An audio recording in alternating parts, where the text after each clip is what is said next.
आपने 100% ही अगर stock market में काम कर रहे हैं या फिर नहीं भी कर रहे हैं तब भी इस कंपनी का नाम सुना ही होगा। अगर आपको ना पता हो तो मैं आपको बता दूं, इंडिया में पेप्सी से रिलेटेड जो भी प्रोडक्ट आते हैं वो सभी की डिस्ट्रीब्यूशन इसी कंपनी के पास है। मतलब आप ये मान सकते हैं कि इंडिया में पेप्सी का दूसरा नाम वरुण बेवरेजेज ही है। यहाँ पर इसकी मैन्युफैक्चरिंग हो या फिर डिस्ट्रीब्यूशन हो, सभी कुछ वरुण बेवरेजेस के अंदर ही आता है। तो दोस्तों आपको ये तो पता ही है कि पेप्सी कितना बड़ा ब्रांड है और कितनी ज़्यादा सेलिंग है, और इतनी भयंकर सेलिंग और इतनी ज़्यादा बड़ा ब्रांड है तो इसकी प्रॉफिट भी बहुत बड़ी है।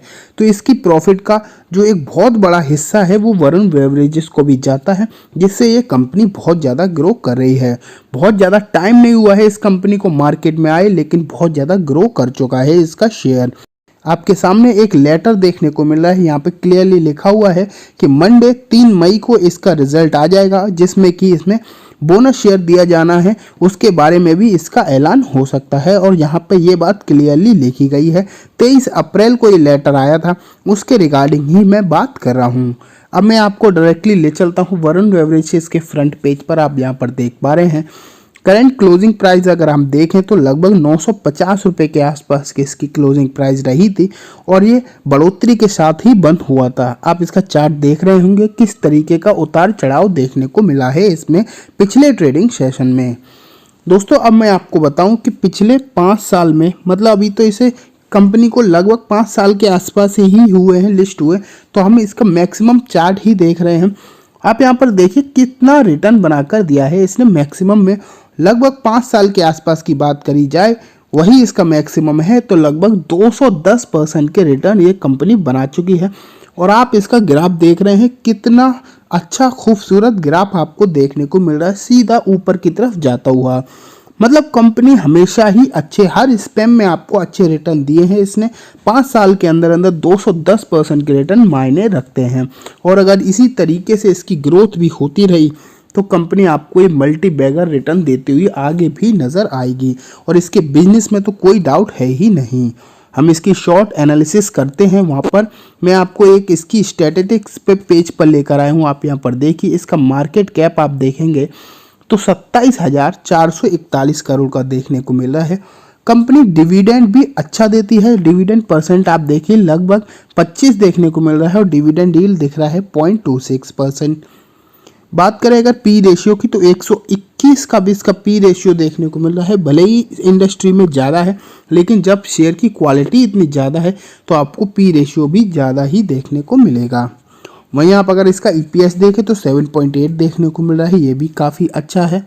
और अगर बात करें इसके डिलीवरेबल्स आप देखिए लगभग 42 के आसपास इसके डिलीवरेबल्स भी देखने को मिल रहे हैं।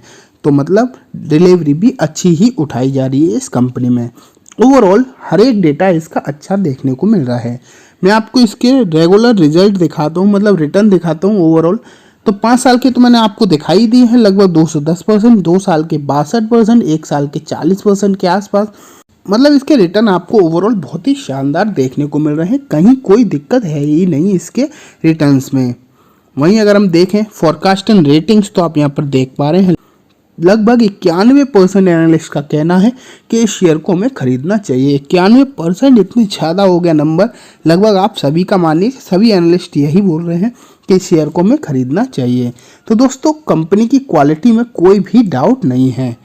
अब मैं आपको इसके एक बार दिखा देना चाहता हूँ कि इसका शेयर होल्डिंग पैटर्न किस तरीके का है। आपके सामने इसका शेयर होल्डिंग पैटर्न आ गया है।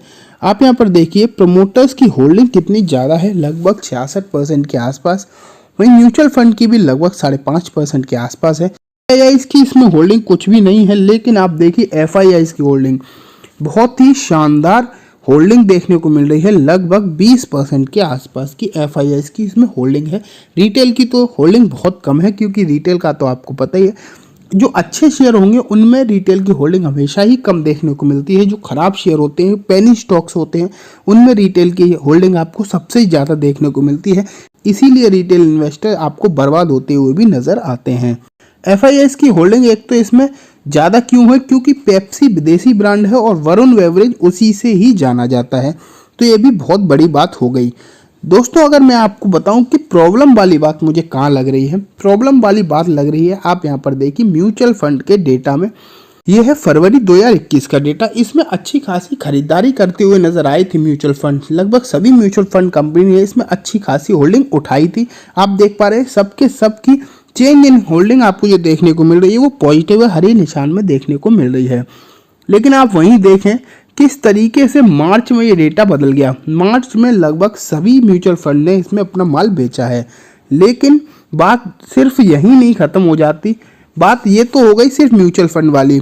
इससे क्या हो सकता है, म्यूचुअल फंड से शॉर्ट टर्म में ऊपर नीचे होता है मार्केट, लेकिन अगर फंडामेंटल्स कंपनी के स्ट्रॉन्ग हैं तो आपको लॉन्ग टर्म में हमेशा ही गेन करके देती है। और फंडामेंटल्स के लिए तो ये कंपनी जानी ही जाती है। इस तरीके के फंडामेंटल्स मार्केट में आपको कुछ ही कंपनी के देखने को मिलते हैं। One of the top company है अपने सेक्टर में और मोनोपोली क्रिएट करती है। इंडिया में कोई भी इस तरीके की कोल्ड ड्रिंक बनाने वाली कंपनी है नहीं। इसे कॉम्पीट करने वाली कोई भी कंपनी नहीं है मार्केट में, क्योंकि इंडिया में मेनली 2-3 ब्रांड की ही कोल्ड ड्रिंक ज़्यादा से ज़्यादा बेची जाती हैं, जिसमें पेप्सी भी लीड करता है। इस तरीके का कोई भी और बिजनेस मार्केट में लिस्टेड नहीं है। तो दोस्तों ये आपके लिए लगभग मोनोपोली क्रिएट करती है कंपनी। दोस्तों मैं आपको एक बार फिर से बोल देना चाहता हूँ, ये मेरी बाइंग या सेलिंग रिकमेंडेशन नहीं है। मैंने आपको सिर्फ एजुकेशन पर्पस से एक शेयर के बारे में बताने की कोशिश करी है। उम्मीद करता हूँ आपको अच्छे से सब कुछ समझ में आ गया होगा।